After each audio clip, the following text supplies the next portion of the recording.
6 of the video presentation. I want to thank everybody for clicking on the link to view this week's film clips. These clips are to be used for educational purposes, so use them to discuss in your pregame meetings prior to a game, in your local association meetings. If you have any questions about any of the plays or any of the comments, please feel free to reach out to me at any time.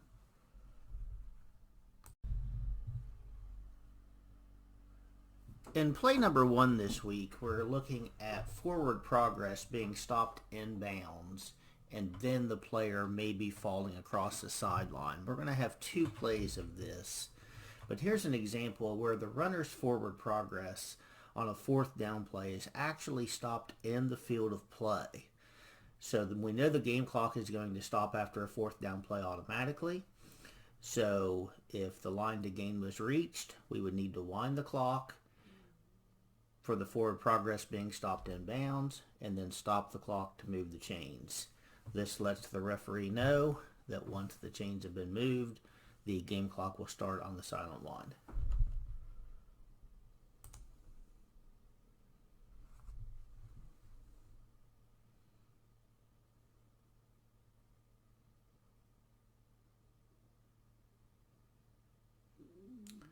You will notice here the furthest point of advancement is stopped right there in the field of play. And then even though he falls across the sideline, the progress was stopped in bounds, meaning the clock should stay running. In play number 2 is another example to where the runner's forward progress is stopped in bounds. Now in this case, the runner does make the line to gain, so the officials would need to stop the game clock to move the chains, but mechanically the wing official here needs to rule the progress stopped in bounds with the wind of his arm 2 times and then stop the clock since the line to gain was reached.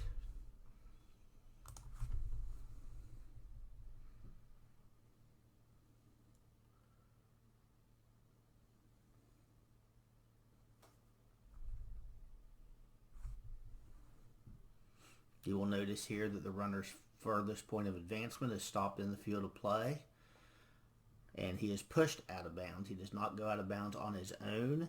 He is actually pushed in that direction, but his furthest point of advancement toward the opponent's goal line was right there.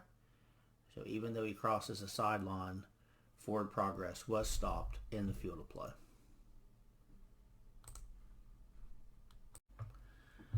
In play number 3, we're going to be looking at a tip ball that takes place behind the line of scrimmage.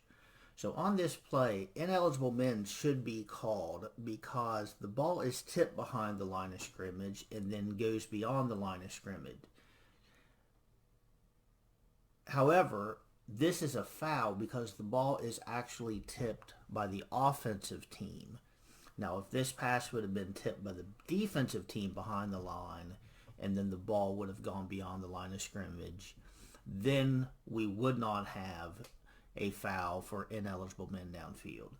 But since A actually is the one that tips this pass behind the line, making it go beyond the line, the restrictions for the offensive team players still remains in effect.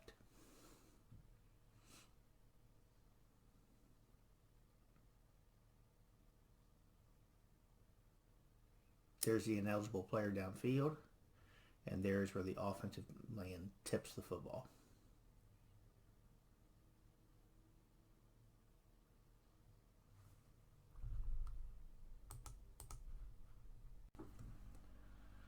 In play number 5, we're going to be looking at if this pass is complete or incomplete.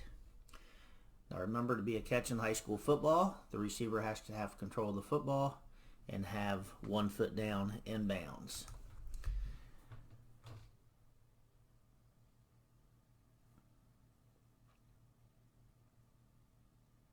If you are unsure if it is a catch or a no catch, always rule it a no catch, as it's easier to sell as an incomplete pass than it is as a catch and a fumble. So here, number 2 thinks he's made a catch. And the officials in this situation actually do rule a completed catch. But if we watch it close in slow motion, and it's going to rewind here for you. As the ball comes into the receiver, it appears that if the ball is not totally controlled by the receiver when he has his foot on the ground, it's coming in. So it looks like the ball is moving right there, moving up his body. So the player in high school football does not have to survive the ground like they may at the NFL level. But if you're in doubt and on something this close, we want to make sure that we have possession longer. And I don't think number 2 actually ever really does have full, complete control and possession of this football, meaning this should have been ruled incomplete. So this is a great play for all officials to learn from. So that's the philosophy that we want to use. In play number 6, we are going to be applying the goal line extended rule. Remember, the goal line extends out of bounds as long as the player is touching the ground inbounds. So if you have a player touching the ground inbounds, he is able by rule to stick the football out of bounds across the goal line extended, and the score would count. But to get the privilege of the goal line extended in the out of bounds area, the player must be touching inbounds. If he is airborne and the ball passes in the out of bounds area, the goal line extended does not apply, and the goal line would actually stop for that particular player at the pylon itself. So this is an example here. As an official, you want to make sure that you back up and give you a nice wide view of both the goal line and the goal line extended. And you have to make sure of where the ball crosses, and is the player inbounds, touching inbounds to get the goal line extension if the ball would cross in the out of bounds area. If the football hits the pylon, then the touchdown would be good either way, touching inbounds or out of bounds if the ball hits the pylon. Because when the pylons are properly placed, they are out of bounds in the end zone.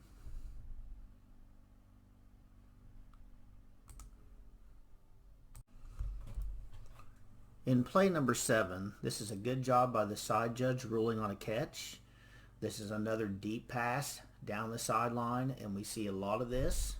So once again, by having the 2 deep wings on the sideline, they get a lot better look on catch, no catch situations when sometimes the linesman or the line judge may get blocked out by players and may not be able to see the foot of the player trying to catch the pass. So nice job there. Good work. That's good officiating. That's what we like to see. In play number 8, we are going to have an illegal block below the waist by the defense. So this was a nice pickup by the referee seeing this, as it happens a little bit later into the play. But remember, the only way the defense is allowed to block below the waist legally is they have to be a defensive lineman against an offensive lineman, and that block also too has to be immediate as soon as the football is snapped. So none of those situations apply in this criteria, as the player that is going to get blocked is actually in the backfield. But as you watch this, as the backfield player comes around, the defensive player is going to initiate contact on him below the waist, making this an illegal block below the waist foul. And since this was a running play and it's a defensive foul, the enforcement spot is the end of the run. So it was 15 yards from the end of the run, which resulted in a first down for Team A. In play number 9, we are going to be looking at illegal motion. Now this is a foul that did not get called. So wing officials, you must be able to recognize this. Here we have a player that is going toward his opponent's goal line prior to the ball being snapped. And in this example, I don't feel that number 10 blows the snap count. If it does, you would make it a false start and shut the play down. But here he just turns up a little bit too soon. Now, if you would call this a false start on number 10, that is okay. If you're in doubt, make sure you do call it a false start. That way it may not bring back a touchdown. However, this is very close to just being illegal motion, as the player is moving forward when the football is snapped, and it's a judgment call on whether you think he simulates snap action or not. So illegal motion's a live ball foul. If you would have called this a false start, which would be totally acceptable, then obviously that is a dead ball foul. And play number 10 is another example of an illegal block below the waist by the defense. The question we have to ask ourselves here is there enough time that the defender can recognize that the offensive player is not the runner? Because you do have to give some allowance to the defensive player if they think the offensive player could be the ball carrier. In the judgment of the official here, he determined that the defender had time to recognize that the offensive player did not have the football and did not even really look to see if he was the ball carrier, as his intent during the play was to come in and just make contact below the waist on one of the players who throughout the game had been the ball carrier at many different times. But as we watch this and you watch the defender, he's going to come in directly at the offensive player.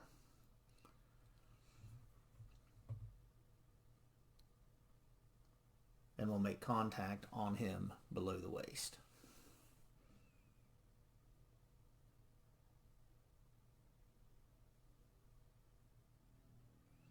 We don't get too many blocks below the waist by the defense, but it is something that we must keep our eye open for.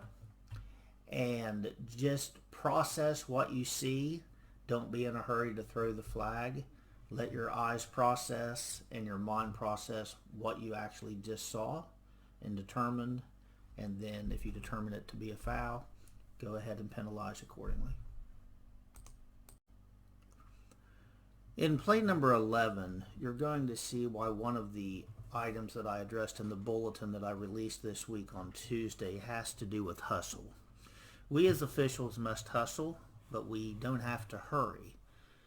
When you put on that shirt, please do it with professionalism, and we as officials have a lot of eyes on us at all times.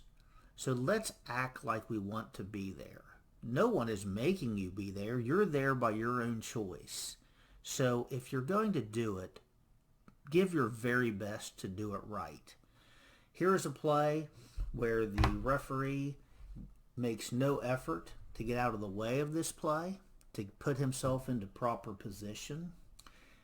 And you as an official, if you're unable to physically perform the duties that officiating requires, then it'll be a choice that all of us will have to make at some point. But maybe it would be time to step off the field. And this is a crossroads that all of us in our careers will have to face one day. And I know that decision won't be easy. However, you know if you're able to do the job physically, or if you are just not applying yourself and giving it your very best. And only you can answer that question.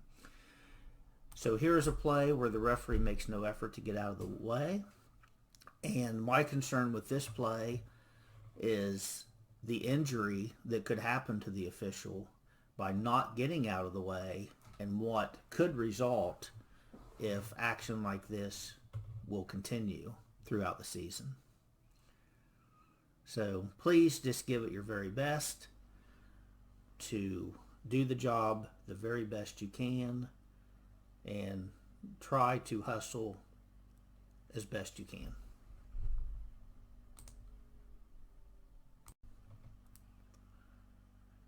In play number 12, this is a perfect scenario on why we want to have tape on the line to gain equipment on the chains. Here you're going to see it appears it is maybe third down and it's about 5 yards to go. So it's really close. So in this example, the defensive team is going to be called for encroachment. So by being able to look where the down box is in relation to the tape on the chains, you will know if 5 yards would then result in a first down after enforcement, or if the 5-yard enforcement would still leave them short of the line to gain. This saves the crew from having to mark the penalty off and then bring the chains out for a measurement. So good job here by the officiating crew, and this really helps speed up the flow of the game. And in this example, the down box would have been in front of the tape, so the 5-yard penalty against the defense did result in a first down. Nice job by the officiating crew.